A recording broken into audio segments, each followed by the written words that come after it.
¿Qué tal, chicos? Buenas tardes. Vamos a continuar hoy dentro de lo que es la economía social con las características que hacen a las cooperativas. Habíamos visto en las clases anteriores que cuando hablamos de cooperativas estamos hablando de una de las instituciones u organizaciones que más utiliza la economía social para agruparse y poder desarrollar sus objetivos. Recuerden que siempre, sobre todo, tiene múltiples usos la economía social, pero sobre todo se trata de utilizarla como una agrupación de personas que quieren utilizar esta organización como un medio de vida. Entonces se agrupan, vamos a ver después dentro de las clases de cooperativa, que una de las principales es la cooperativa de trabajo. Entonces a través de una cooperativa se agrupan, hacen un proyecto laboral y permite alcanzar un medio de vida gracias a la actividad que desarrollan.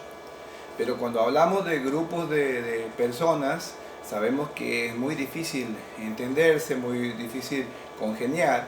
Entonces los primeros fundadores de las cooperativas han creado principios para que les sirvan como reglamento interno y puedan de esa manera trabajar de manera más acorde, eliminando todo rispidez o problema interno que pueda haber. El tema de hoy entonces va a tratar de eso, de los principios de la cooperativa. Vamos a desarrollar los mismos. Bueno, tema de hoy entonces, principios de las cooperativas. Para comenzar a hablar de los principios les voy a presentar lo que es el símbolo de la cooperativa, que su diseño encierra mucho, ¿no?, de estos principios. El escudo o símbolo cooperativo se caracteriza por un círculo amarillo que tiene adentro dos pinos verdes. ¿Qué representa este símbolo? Bueno, el círculo amarillo representa el sol como sinónimo de vida, haciendo alusión que quien entra a una cooperativa es como si recuperaría la vida y podría, como todos, llevar una buena vida gracias a lo que se trabaja dentro de un proyecto cooperativo, ¿no? Ser mejor en grupo que solo, un poco sería el objetivo. Y al estar en grupo, un poco revive la persona en sus objetivos de vida. Y adentro tenemos dos pinos. La característica de los pinos es que son iguales y son verdes, ¿no? ¿Por qué elegimos el pino y no otro árbol? Porque es uno de los pocos árboles que está verde todo el año. Entonces ese color verde es también un refuerzo de la idea del sol, que es un árbol que está siempre con vida. Vos lo ves y parece que siempre está vivo, no hay duda, ¿no? Mientras que otros árboles pierden las hojas y en invierno no sabes si está vivo, está muerto, no sé si se ha secado o no. El pino vos siempre que pasas lo vas a ver de color verde. Entonces también sinónimo de vida. Y que sean iguales es uno de los principios cooperativos que vamos a analizar hoy, que es que siempre todos los integrantes de una cooperativa, en ellos reina la igualdad, o sea, no hay diferencias entre ellos. Bien, sabiendo más o menos el simbolismo de la cooperativa, vamos al desarrollo de cada uno de los principios.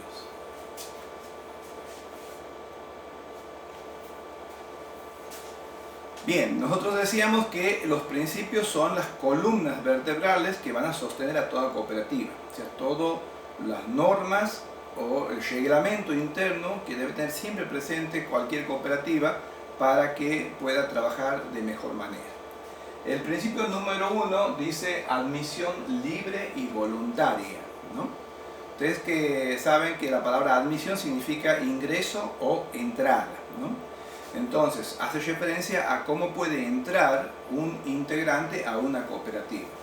Entonces, ¿cómo va a ser esa entrada? Dice libre y voluntaria. ¿Libre qué significa? Dice que está prohibido propagar ideas políticas, etc. Recuerdan que eso habíamos visto dentro de las características distintivas de las cooperativas la vez pasada, que cuando uno está trabajando en una cooperativa no se puede hablar de religión, no se puede hablar de raza, no se puede hablar de política, o sea, no se puede hablar de ningún tema que divida, ¿no? Entonces, ¿por qué? Porque no se puede llegar a la discriminación de decir, este sirve, aquel no sirve, a este le permitimos entrar, a aquel no puede entrar. No, aquí todos pueden entrar. Por eso dice admisión libre. Está abierta para todas las personas. Así dice la segunda característica. Todos pueden ingresar a la cooperativa. Y por lo tanto dice, no hay trabas para su incorporación. Entonces, lo fundamental es que sea un grupo de hermanos, ¿no es así?, de personas que puedan encontrarse entre ellos para ayudarse mutuamente, como dice la definición de cooperativa, ¿no? Entonces, para una ayuda mutua es importante que haya libertad en la incorporación de los asociados. Y dice libre y voluntaria.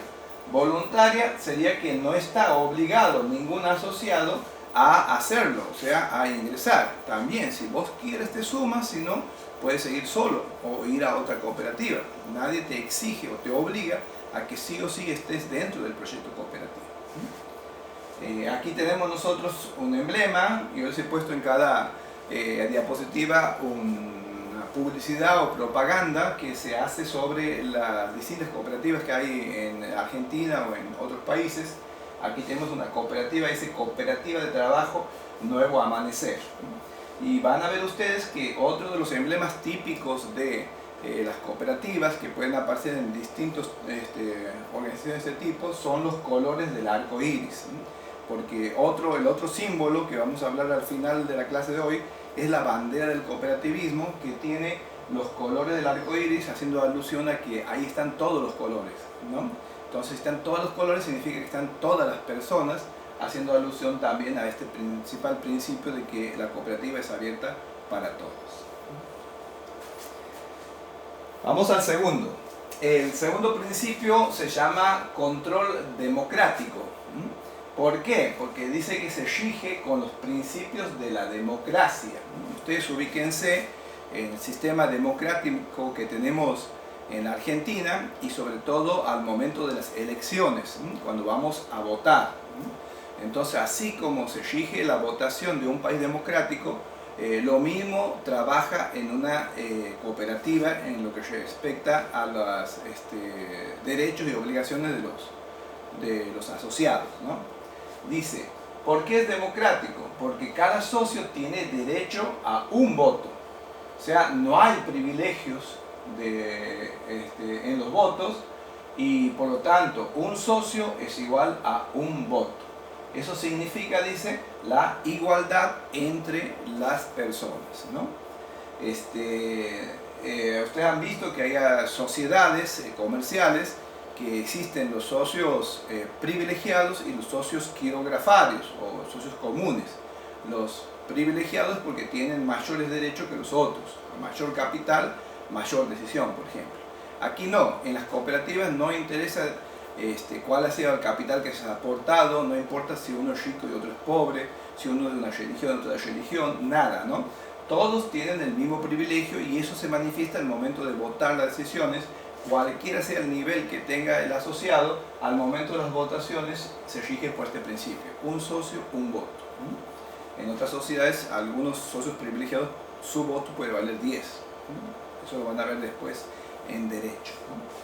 Aquí tenemos otro emblema de otra cooperativa, dice Cooperativa de Trabajo y Consumo, se llama Río Paraná Limitada, ¿no?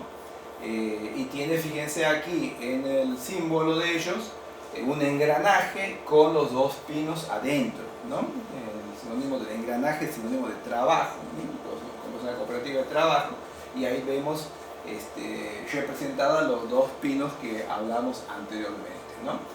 Los pinos de la igualdad, sería este tipo de igualdad que hacemos referencia, gracias a que se rigen por el principio de la democracia. Seguimos con los principios. El tercer principio se llama responsabilidad limitada al capital.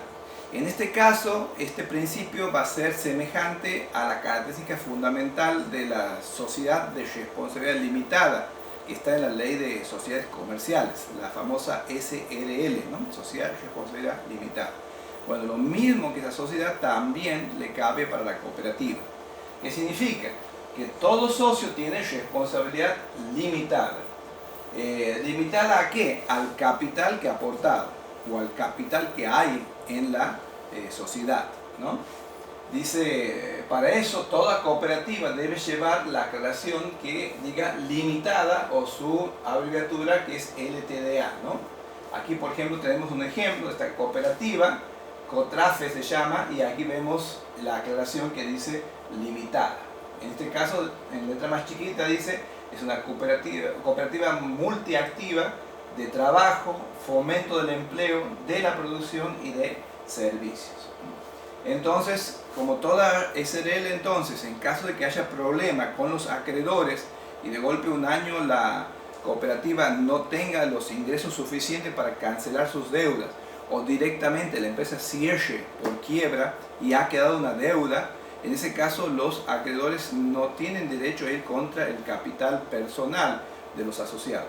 Solamente se pueden cobrar del dinero que esté en la cooperativa y los asociados tienen su responsabilidad limitada hasta ahí, hasta el capital que hay en la cooperativa. No pueden hacer un juicio ni pueden embargarle el auto, la camioneta, la casa de los asociados, porque para eso es el principio de la responsabilidad limitada. Seguimos. El cuarto principio habla de retorno de excedentes. Eso tiene que ver con lo que habíamos visto también, una característica distintiva de las cooperativas en la clase anterior, donde decíamos que la cooperativa es sui generis porque es muy parecida a las sociedades comerciales, pero se diferencia en que no persigue fin de lucro. Es decir, que el asociado no se junta para obtener lucro y distribuirlo entre los mismos, como ocurre en una sociedad anónima o una SRL, ¿no? ¿Sí? Sino que su objetivo es poder alcanzar un medio de vida. Si es una cooperativa de servicio, poder prestar un servicio; si es una cooperativa escolar, poder capacitar a los alumnos en un proyecto escolar. Es decir, tiene otros objetivos. Ahora, si por el buen funcionamiento que tiene el emprendimiento cooperativo, a fin de año paga todas sus deudas, cancela todo y le queda dinero, un sobrante, entonces a ese sobrante no se le denomina ganancia, sino se denomina excedente. Es muy común el término excedente dentro del cooperativismo. Y en ese caso, ese excedente tiene distintos fines. Uno de los fines es el retorno. En vez de que se llame dividendos de acciones, como se llama en una sociedad anónima, en donde divide las ganancias a cada uno de los asociados, aquí, en lugar de usar la palabra dividendo, porque no persigue fin de lucro, usa el término retorno. ¿Qué dice? Dice, si hay sobrante, los socios participan recuperando lo que han aportado en trabajo, en servicio o en el esfuerzo que han realizado durante el año. Entonces, fíjense, solamente si hay sobrante y lo que se trata es de recuperar parte del esfuerzo. Después ven que incluso si hay uno que aportó dinero, tiene derecho también a recuperar parte de ese dinero. Y si no, recupera parte del esfuerzo, del trabajo, del servicio que ha realizado para la empresa, ¿no? Aquí, por ejemplo, tenemos un aviso en donde esta cooperativa informa que ha habido excedentes del 2019. Aquí se ve a un asociado con un grito de triunfo, ¿no? Porque no es novedad que haya excedente, a veces las cooperativas andan en lo justo. Entonces ahí informa cuáles van a ser las fechas de distribución según el número de asociados, qué día tienen que ir a cobrar parte de esos dividendos, ¿no? Recuerden, solamente si hay sobrantes se distribuyen en nombre de retornos y que es un objetivo secundario de la cooperativa porque no es su fin principal. El quinto principio habla de la educación cooperativa. Dice, parte de los excedentes se destina al fomento del cooperativismo. Y esa parte significa es el 5% anual de los excedentes. Recién les decía yo que cuando hay excedentes tienen distintos destinos. Uno era el retorno a los asociados, pero antes del retorno a los asociados se tiene que destinar o reservar un 5% para la educación cooperativa, ¿no? ¿Qué significa esto? La capacitación a otras personas para que vean de qué se tratan las cooperativas, para que se informen sobre la importancia de sumarse a una cooperativa, la importancia de no estar solo. Entonces, ¿qué se hace? Con ese dinero se organizan charlas, se organizan cursos, se organizan congresos, se paga el viático a las personas que van a salir a capacitar. Se ve sobre muchas cooperativas en los pueblos del interior, en el campo, donde es muy importante el poder unirse para hacer un proyecto de este tipo, ¿no? Entonces, como eso lleva gastos, el poder fomentar el cooperativismo o el poder capacitar a terceras personas, entonces cada cooperativa, en una muestra de unión y de hermandad con todo el campo o el universo del cooperativismo, entonces siempre tiene el compromiso de honor de fomentar el cooperativismo a terceras personas. ¿Cómo lo cubre esos costos? Entonces con el 5% anual de sus excedentes. Este principio se llama educación cooperativa. Y el sexto principio se llama integración cooperativa.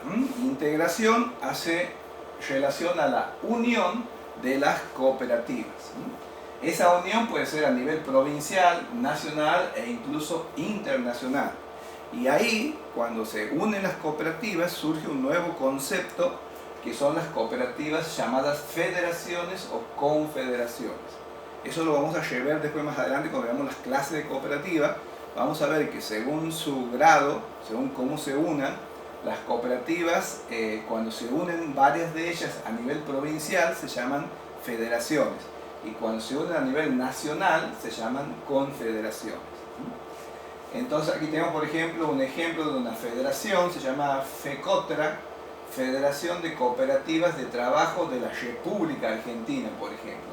Fíjense, esta de nuevo, el color del arco iris, y están los dos pinitos juntos como símbolo de una cooperativa, ¿no? Es el logo de esa cooperativa, que en este caso se trata de una federación, porque es la unión de varias cooperativas a nivel, por ejemplo, país, de la República Argentina, ¿no? Muchas veces también la unión no pasa por personas, sino también pasa por unirse varias cooperativas para hacer un análisis FODA, ¿no? Sus fortalezas, sus debilidades, sus oportunidades, sus amenazas, y sobre todo para, producto de esas reuniones, poderse crear lo que se llama las alianzas estratégicas. O sea, se reúnen y empiezan a decir, bueno, ¿cómo nos podemos ayudar entre nosotros? ¿Cómo podemos hacer para cubrirnos entre nosotros las espaldas y poder salir adelante? Entonces, para eso es que se organizan estos encuentros de cooperativas o encuentros de federaciones o confederaciones a nivel provincial, nacional, y hasta hay encuentros internacionales en lo que hace las cooperativas. Estos son entonces los 6 principios que rigen a las cooperativas en todo el mundo.